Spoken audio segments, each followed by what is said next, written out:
Hello everyone, welcome to Angik Bangla. আজকে আমরা নিয়ে এসেছি আগামী আইসিডিএস অর্থাৎ অঙ্গনওয়াড়ি পরীক্ষার জন্য ম্যাথমেটিক্সের যে ধরনের কোশ্চেন আসতে পারে প্যাটার্নগুলো আমরা বুঝবো এবং সেই প্যাটার্নগুলো খুব কম সময়ের মধ্যে কিভাবে করা যায় সেগুলো ব্যাখ্যা করব। ভিডিওটা ভালোভাবে দেখুন, তাহলে আশা করি আপনাদের এই আইসিডিএস পরীক্ষার অঙ্ক পরীক্ষার প্যাটার্ন সম্বন্ধে একটা অভিজ্ঞতা আপনারা করতে পারবেন এবং কিভাবে সেগুলো শর্টকাটে করার কৌশল সেটাও আপনারা শিখতে পারবেন। তাহলে শুরু করা যাক।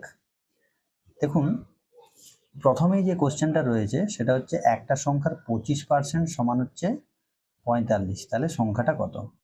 এবার এই অঙ্কগুলো আমাদেরকে কিন্তু খুব কম সময়ের মধ্যে করতে হবে। তাহলে আমাদেরকে এখানে বুঝতে হবে যে 25% সংখ্যাটা দেওয়া রয়েছে। এবার একটা সংখ্যা পুরো সংখ্যা বলতে আমরা কি বুঝি? 100% বুঝি। তাহলে এখানে দেখতে হবে যে 100% যেটা রয়েছে তাহলে 25%-এর কত গুণ? 100% 25%-এর কত গুণ? তাহলে আমরা জানি যে 100-কে যদি আমরা 25 দিয়ে ভাগ করি তাহলে হবে 4, তাহলে 4 গুণ। তাহলে এই যে 4 পেলাম, এই 4-কে 45 দিয়ে আমাদের গুণ করে দিতে হবে। তাহলে 45 গুণিত 4, 45-কে যদি আমরা 4 দিয়ে গুণ করি তাহলে হয়ে যাবে 180। তাহলে এক্ষেত্রে সঠিক উত্তর হবে 180। এবার এখানে ধরুন 25%-এর জায়গায় 20% দেওয়া থাকতো, তাহলে আপনাকে কি করতে হতো? 100-কে 20 দিয়ে ভাগ করতে হতো, তাহলে 5 পেতেন। এবার 5-এর সাথে 45 গুণ করে দিতেন, ব্যাস, তাহলে খুব সহজে কয়েক সেকেন্ডের মধ্যে আমাদের এই প্রশ্নের উত্তরটা বেরিয়ে যাবে। এবার আমরা দ্বিতীয় প্রশ্নতে চলে যাব। দ্বিতীয় প্রশ্নতে রয়েছে, দেখুন, একটা দ্রব্যের বিক্রয় মূল্য 500 টাকা এবং বিক্রয় মূল্য 575 টাকা। তাহলে দ্রব্যটি বিক্রি করে আমার শতকরা কত লাভ হয়েছে? শতকরা মানে 100 টাকার মধ্যে কত টাকা লাভ হয়েছে? তাহলে এখানে আমরা দেখতে পাচ্ছি যে 500 টাকা হচ্ছে আমার ক্রয় মূল্য, বিক্রয় মূল্য হচ্ছে আমার 575 টাকা। তাহলে আমি মুখে মুখে লাভের পরিমাণটা বের করে নিতে পারবো। তাহলে লাভের পরিমাণ আমার এখানে হচ্ছে 75। ওপরে থাকবে লাভের পরিমাণ আর নিচে থাকবে সবসময় ক্রয় মূল্য। তাহলে 75 আর নিচে থাকবে 500। একে আমাদেরকে 100 দিয়ে গুণ করে দিতে হবে, যেটা আসবে সেটাই হবে আমাদের অ্যান্সার। এখানে 0 0 এখানে কেটে গেল, আবার 5 এবং 75-এ যদি কাটাকাটি করি তাহলে 5 15 75 হয়ে যায়। তাহলে আমাদের আনসার হবে 15%, 15%। তাহলে খুব সহজেই এটা আমরা বের করে নিতে পারবো। আবার বলে দিচ্ছি, দ্রব্যের ক্রয় মূল্য এবং বিক্রয় মূল্য দেওয়া যদি থাকে এবং লাভ অথবা ক্ষতি যদি বার করতে বলে, তাহলে এই ক্ষেত্রে আমাদেরকে প্রথমে লাভ অথবা ক্ষতিটা বের করে নিতে হবে। এই ক্ষেত্রে লাভ হয়েছে, তাহলে 575 থেকে 500 মুখে বিয়োগ করে 75 লিখতে হবে, তার নিচে দিতে হবে ক্রয় মূল্যটা 500 এবং তাকে 100 দিয়ে গুণ করে দিতে হবে। যে সংখ্যাটা আসবে সেটাই হবে আপনার উত্তর। এবার আমরা পরবর্তী প্রশ্নতে চলে যাই। পরবর্তী যে প্রশ্নটা দেওয়া রয়েছে, দেখুন, সেখানে দেওয়া রয়েছে দুটো সংখ্যার অনুপাত দিয়ে দিয়েছে এবং আমাদেরকে একটা সংখ্যা তাদের যোগফল দিয়ে দিয়েছে এবং তাদের ছোট সংখ্যাটি কত আমাদেরকে সেটা বের করতে বলেছে। এখানে দেখুন, এই অঙ্কটার ক্ষেত্রে আমাদেরকে কি করতে হবে? দুটো সংখ্যার একটা ধরে নিতে হবে 3x এবং অপরটা ধরে নিতে হবে 5x। তাহলে 3x এবং 5x এদের যোগফল আবার হচ্ছে 64। তো 3x এবং 5x যদি যোগ করেন তাহলে হয়ে যাবে 8x। তাহলে 8x সমান হচ্ছে 64। আবার x সমান কত হবে? না, 64-কে আমাদের 8 দিয়ে ভাগ করে নিতে হবে। এগুলো কিন্তু মুখে মুখে করতে হবে আপনাকে। 8 8 64। তাহলে এই ক্ষেত্রে আমি x এর ভ্যালুটা পেয়ে গেলাম 8। তাহলে x এর ভ্যালুটা যদি 8 হয় তাহলে ছোট সংখ্যাটা আমরা কত ধরেছি? এই 3x ধরেছি। তাহলে 3x বলতে 3 × x। এবার 3-কে 8 দিয়ে আপনি গুণ করে দেন, 3 8 24। তাহলে এই ক্ষেত্রে অ্যান্সার হবে 24। এভাবে অঙ্কটা আমাদের করে নিতে হবে। আবার বলে দিই, দুটো সংখ্যার যদি অনুপাত দেওয়া থাকে, অনুপাত এখানে রয়েছে 3:5 এবং তাদের যোগফল দেওয়া রয়েছে 64, তাহলে আমাদেরকে ধরে নিতে হবে একটা সংখ্যা 3x আর একটা সংখ্যা 5x, তাহলে মুখে মুখে যোগ করে নিলাম 8x। 8x সমান কত দেওয়া রয়েছে? 64 দেওয়া রয়েছে।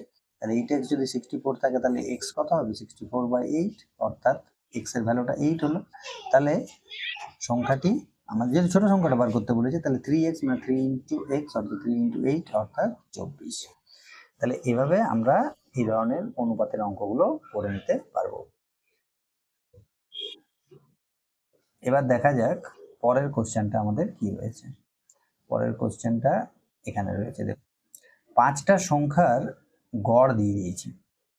5টা সংখ্যার গড় দিয়েছে, আমাদেরকে যেটা করতে হবে সেটা হচ্ছে পঞ্চম সংখ্যাটি বের করতে হবে। 5টা সংখ্যার গড় দিয়ে দিয়েছে, 4টা সংখ্যা দিয়ে দিয়েছে এবং পঞ্চম সংখ্যাটা বের করে নিতে হবে। 5টা সংখ্যার গড় যদি 24 হয়, 24 হয়, তাহলে 5টা সংখ্যার টোটাল কত হবে? এই 24কে আমাদের 5 দিয়ে গুণ করে নিতে হবে, অর্থাৎ 24 ইন্টু 5। এবার এই গুণগুলো কিন্তু করার ক্ষেত্রে একটু ইজি ট্রিক্স আমাদের ব্যবহার করতে হবে। যেমন 24কে 5 দিয়ে গুণ করলে 120 হয়। কিভাবে সহজে হয়? যেমন 24 মানে কি 20 আর 4, প্রথম 20কে 5 দিয়ে গুণ করুন, 20 5 হয়ে যায় 100, আবার 4কে 5 দিয়ে গুণ করলে হয়ে যায় 20, তাহলে টোটাল কত হলো? 120। তাহলে এইভাবে মুখে মুখেই গুণগুলো কিন্তু আমাদের করে নিতে হবে। এবার আমাদের কি করতে হবে? এই যে 4টা সংখ্যা দেয়া রয়েছে, এই 4টা সংখ্যার যোগফলটা আমাদের বের করে নিতে হবে। এখানে 18, 22, এই যে 22 আর 8 কত হয়? 30। এইভাবে যোগগুলো মুখে মুখে করে নিতে হবে। 22 আর 8 30, আর এখানে 10 আছে 40, এবার 25 আছে 20টা যোগ করুন, 40 আর 20তে 60, 60 আর 5 65, 65 এখানে রয়েছে 27, 65 আর 20তে যদি আমরা যোগ করি তাহলে 85 হবে, 85 আর 7 হয়ে যাবে 92। তাহলে আমাদেরকে এই বাকি যে 4টা সংখ্যা আছে তার যোগফল হলো 92। তাহলে আমাদেরকে কি করতে হবে? এই 120 থেকে 92টা মাইনাস করে নিতে হবে। 120 থেকে যদি 90 বিয়োগ করি তাহলে 30 হয়, এটা সহজেই পারা যায়। আরও 2 বিয়োগ করে দিই, মানে 30 থেকে আরও 2 বিয়োগ করে দিই, তাহলে অ্যান্সারটা হয়ে যাবে আমাদের 28। এইভাবে খুব সহজেই আমাদের উত্তরটা বেরিয়ে যাবে, অর্থাৎ সঠিক উত্তর হবে সি, 28। আশা করি আপনারা বুঝতে পারছেন যে কিভাবে শর্টকাট পদ্ধতি প্রয়োগ করে আমাদের এই অঙ্কগুলো করে নিতে হবে। অঙ্কতে কিন্তু একটু যদি আপনারা ঠিকঠাকভাবে বুদ্ধি প্রয়োগ করে অঙ্কগুলো করতে পারেন তাহলে খুব সহজেই কিন্তু এই বেশিরভাগ অঙ্কেরই উত্তর আপনারা দিতে পারবেন। তার জন্য আমাদের এই ক্লাসগুলো অবশ্যই করুন আঙ্গিক বাংলা। আঙ্গিক বাংলাতে আমরা আগামী দিনে যদি আপনারা মনে করেন, আপনারা যদি উৎসাহিত করেন, তাহলে আমি আবার অঙ্কের উপরে ভিডিও দেব। এবারে দেখুন এখানে 5 নাম্বার প্রশ্নটা আমরা করে নেব। এখানে রয়েছে এ একটা কাজ করছে 12 দিনে, বি একই কাজ করছে 18 দিনে, তারা একসঙ্গে যদি কাজটা করে তাহলে কাজটা কত দিনে শেষ হবে? এখানে আপনাদের যেটা করতে হবে সেটা হচ্ছে এ যে কাজটা 12 দিনে করে আর বি যে কাজটা 18 দিনে করে, ওরা একসাথে করলে কাজটা কত দিনে শেষ হতো? তাহলে যদি প্রত্যেকেই কাজটা করতো তাহলে কি হতো? এ একদিনে কাজটার 1/12 অংশ করতো এবং বি একদিনে কাজটার 1/18 অংশ করতো। এবার এখানে 12 এবং 18 লসাগু হয়ে যাবে 36। তাহলে 12কে কত দিয়ে 36 হয়? 3 দিয়ে, তাহলে এখানে হয়ে যাবে 3। আবার এখানে 18 2 36, তাহলে এখানে 2 করে নিলাম, তার মানে হচ্ছে 5 36। এটা যদি আপনি বের করে নিতে পারেন তাহলে এই যে ভগ্নাংশটা বেরোলো এর রেসিপ্রোকাল অন্যান্যটাই হবে আপনার উত্তর। রেসিপ্রোকাল বলতে অনন্য, মানে 5 36 আছে যেটাকে উল্টে দেন 36 5। এবার দেখুন এর মধ্যে তো বাকিগুলো সবই পূর্ণ সংখ্যা আছে, তাহলে এখানে আপনাকে বুদ্ধি করে জাস্ট যে 36 5টা হবে একটা মিশ্র ভগ্নাংশ, তাই আপনার উত্তরটা হবে সি, 7 পূর্ণ 1/5। দেখুন 5 7 35 আর 1 36, 36/5। তাহলে এইভাবে কয়েক সেকেন্ডের মধ্যেই এই উত্তরগুলো করা যাবে। এবার আমরা পরের প্রশ্নতে চলে আসি। দেখুন পরের প্রশ্নটা রয়েছে 4000 টাকার উপর বার্ষিক 5% হারে 3 বছরের সরল সুদ কত? ইন্টারেস্ট অর্থাৎ সুদ বার করার যে ফর্মুলাটা হচ্ছে, ইন্টারেস্টের যে ফর্মুলাটা হচ্ছে সেটা হচ্ছে PRT। ঠিক আছে, একটু এটা ব্যাখ্যা করে দিই, তারপরে আপনাদের শর্টকাটে করার প্রিন্সিপাল হলো 4000 টাকা। তাহলে 4000 করলাম। রেট অফ ইন্টারেস্ট হচ্ছে এখানে 5%। তাহলে 5% বলতে এখানে 5/100 হবে। আর এখানে সময়টা রয়েছে 3 বছর, তাহলে 3 দিয়ে গুণ করতে হবে। এবারে এখানে দুটো শূন্য আর এই দুটো শূন্য কেটে যাচ্ছে, তাহলে আমাদের 40কে 5 দিয়ে গুণ করলে হবে 200, এবং 200কে যদি 3 দিয়ে গুণ করি তাহলে অ্যান্সারটা হয়ে যাবে 600। তাহলে সঠিক উত্তর আমাদের হয়ে যাবে 600 টাকা। তাহলে এই ক্ষেত্রে আমাদের আর একটু যদি টাইমটা কম লাগাতে চাই তাহলে কিভাবে করব, মানে যদি প্রিন্সিপাল দেওয়া থাকে, মোট মূলধনটা দেওয়া থাকে, রেট অফ ইন্টারেস্ট দেওয়া থাকে, বার্ষিক সুদের হার, এবং সময় দেওয়া থাকে, তাহলে PRT আছে। এখানে কি করব, এখানে না 40,000 যেটা রয়েছে তার যে কোনো যা সংখ্যায় দেওয়া থাকুক তাকে আমাদের তার দুটো ঘর আগে দশমিক বসিয়ে দিতে হবে। এখানে যেহেতু দুটো ঘর আগে যখন দশমিক বসাচ্ছি তাহলে 40.00 অর্থাৎ একটা পূর্ণ সংখ্যা হয়ে যাচ্ছে। এবারে যদি এটা 4050 থাকতো তাহলে 40 কিন্তু 50 করতে হতো। ঠিক আছে, তাহলে এখানে যেহেতু 4000 রয়েছে তাই আমি এখান থেকে নিয়ে নিলাম 40। 40কে আমাকে গুণ করতে হবে এই 5 দিয়ে, আর তাকে আবার গুণ করে দিতে হবে 3 দিয়ে। ঠিক আছে, তাহলে যে অ্যান্সারটা আসবে 40কে 5 দিয়ে 200, 200কে 3 দিয়ে গুণ করলে আমাদের অ্যান্সার হয়ে যাবে 600। তাহলে এভাবে আমরা 4000 টাকার 5%, যে কোনো টাকারই অ্যামাউন্ট দেওয়া থাকুক না কেন, আমরা অ্যান্সারটা বার করে নিতে পারবো। এবার আমরা পরের কোশ্চেনে চলে যাই। পরের যে কোশ্চেনটা রয়েছে সেটা হচ্ছে একটা ট্রেন 54 কিলোমিটার বেগে চলছে, তাহলে 20 সেকেন্ডে ট্রেনটা কত মিটার পথ অতিক্রম করবে। এখানে কিছু জিনিস আমাদের কিন্তু মাথায় রাখতে হবে, যেমন 1 ঘন্টা সমান কত সেকেন্ড, এগুলো কিন্তু আমাদের খুব মনে রাখতে হবে।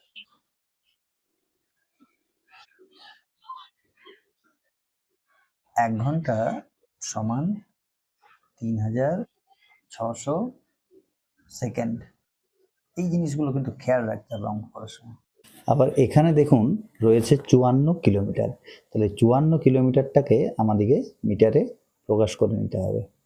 54 কিলোমিটার সমান হবে 54,000 মিটার। 54,000 মিটার, এটা আমাদের মনে রাখতে হবে, কারণ 1 কিলোমিটার সমান হয় 1000 মিটার, তাহলে 54 কিলোমিটার হবে 54,000 মিটার। তাহলে আমাদের বার করতে হবে 20 সেকেন্ডে কতটা দূরত্ব যায়। তাহলে 20 সেকেন্ডের দূরত্বটা জানার জন্য এই যে 54,000 মিটার রয়েছে, 54,000 মিটারকে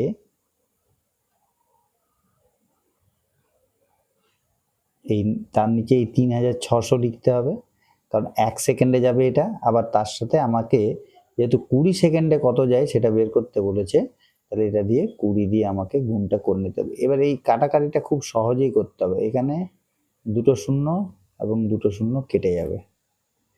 এখানে আমরা 2 10-এ 20 করব, আবার এখানে 2 18-তে 36 করব। 18 ঘরের নামটা যদি আমার জানা থাকে তাহলে আমি খুব সহজেই এটা 18 3-এ 54 করব, আর এখানে পাশে শূন্য বসিয়ে দেবো, তাহলে 30 আর এখানে 10 অর্থাৎ হচ্ছে 300। তাহলে এখানে অ্যান্সার হবে 300। এইভাবে এই ধরনের অঙ্কগুলো আমাকে করতে হবে। এবার দেখা যাক পরবর্তী কোশ্চেনটা কি রয়েছে। যে কোশ্চেনটা রয়েছে সেটা 8 নম্বরের যে কোশ্চেনটা, সেটা হচ্ছে একটা পরিবারের মাসিক আয় 20,000 আর মাসিক ব্যয় হচ্ছে 15,000 টাকা, তাহলে আয়ের কত শতাংশ সঞ্চয় করে। এখানেও সহজেই এই অঙ্কটা আমরা কিভাবে বার করব দেখে নিন। 20,000 টাকা যদি আয় হয় আর ব্যয় যদি 15,000 টাকা হয়, তাহলে ওর সঞ্চয় যেটা হবে সেটা হচ্ছে 500 টাকা, সরি 5,000 টাকা। 20,000 থেকে 15,000 বিয়োগ করলে 5,000 টাকা।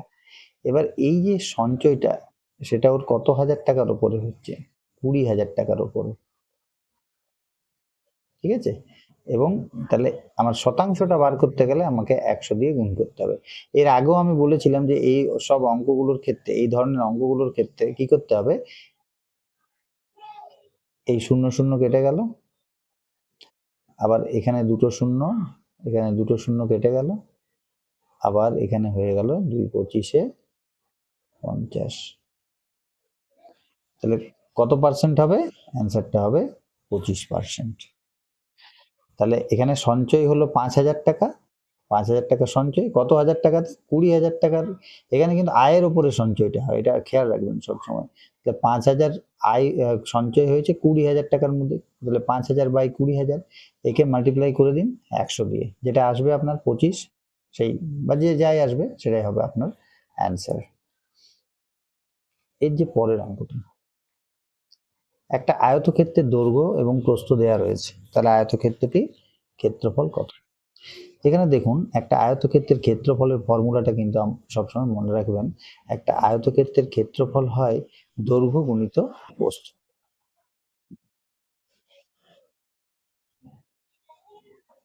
আয়তক্ষেত্রের ক্ষেত্রফলের এই ফর্মুলাটা আপনারা মনে রাখবেন। দৈর্ঘ্য একে গুণ করতে হবে প্রস্থ দিয়ে, দৈর্ঘ্য এবং প্রস্থকে গুণ করলে আপনি ক্ষেত্রফল পেয়ে যাবেন। তাহলে এখানে 15 রয়েছে আর 8 রয়েছে, 15কে 8 দিয়ে গুণ করলে হয় 120, তাহলে 120 আপনার আনসার হবে।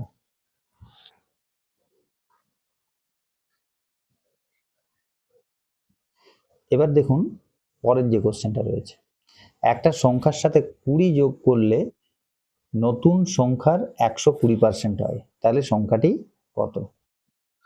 পরবর্তী যে অঙ্কটা রয়েছে সেটা হচ্ছে একটা সংখ্যার সঙ্গে 20 যোগ করলে নতুন সংখ্যাটি মূল সংখ্যার 120% হয়, তাহলে মূল সংখ্যাটি কত? তাহলে এই অঙ্কটা কিন্তু যদি আমরা হিসেব করে করতে যাই তাহলে অনেকটা টাইম লেগে যাবে। এই সব অঙ্কগুলোর ক্ষেত্রে কি করতে হবে, যেমন ধরে নিতে হবে, যেমন দেখুন 80-র 120% কত হয় সেটা দেখে নিই। তা 80-র 120% কত হবে? এখানে 8-এর সাথে 12 যদি আমরা গুণ করি তাহলে 8 12 96, অর্থাৎ এটা 9.6 হচ্ছে, 20 আসছে না দেখুন। আবার 90-এর সাথে যদি 120% করি আমরা, তাহলেও কিন্তু 12কে যদি 9 দিয়ে গুণ করা হয় তাহলেও কিন্তু আসে না। দেখুন 100 যে সংখ্যাটা রয়েছে, 100-র 120%, 100 গুণিত 120%, সেটা দেখুন 100 100 কেটে গেলে 120 হয়, অর্থাৎ কিনা 100 এর সাথে কত যোগ করলে 120 হবে? 20 যোগ করলে, মিলে গেল ব্যাপারটা, তাহলে নিশ্চয়ই সংখ্যাটা হবে 100। তাহলে এইভাবে আমাদের অঙ্কটা করতে হবে। এবার যদি ধরুন এখানে 120 আছে, আমরা ধরে নিচ্ছি, তাহলে 120-র 120% কত হতো? দুটো শূন্য কেটে গেল, 12কে 12 দিয়ে গুণ করলে হবে 144। তো 120-র সাথে কি 20 যোগ করলে 144 হয়? 120-র সাথে 24 যোগ করলে 44 হয়, তাহলে আমাদের এই উত্তরটা অমিট হয়ে যাচ্ছে। এইরকম ভাবে এই অঙ্কগুলো করতে হবে, ঠিক আছে? যেমন 80-র 120% হচ্ছে 96, তাহলে 80 এই সংখ্যাটির সাথে কত যোগ করলে 96 হচ্ছে? 80 আর 16-তে 96 হয়, 20 হলো না, তাহলে আমার এই উত্তরটা হচ্ছে না। আচ্ছা 90-এর 120% কত হয়? ওটাও একই রকম ভাবে 90 ইন্টু 120/100 যদি করি আমরা, তাহলে এটা 108 আসবে। তো 108 মানে 90-এর সাথে কত যোগ করলে হয়? 18 যোগ করলে হয়, তাহলে আমার এই অপশনটাও হচ্ছে না। তাহলে এইভাবে ভাবনা সহজে একটু চিন্তা ভাবনা করে আমাকে সঠিক উত্তরটা বের করতে হবে। ভিডিওটা যদি ভালো লাগে তাহলে অতি অবশ্যই আমাদের চ্যানেলটাকে সাবস্ক্রাইব করে নেবেন এবং কমেন্টে আপনারা লিখবেন যে আপনারা কোন টপিকের ওপরে ভিডিও চাইছেন। আপনাদের কমেন্ট আমাদের উৎসাহিত করে নতুন নতুন ভালো ভিডিও তৈরি করতে, এবং ভিডিওটা যদি আপনাদের ভালো লেগে থাকে অবশ্যই আপনারা লাইক করে আমাদের উৎসাহ দান করবেন। Thank you very much for watching Angik Bangla.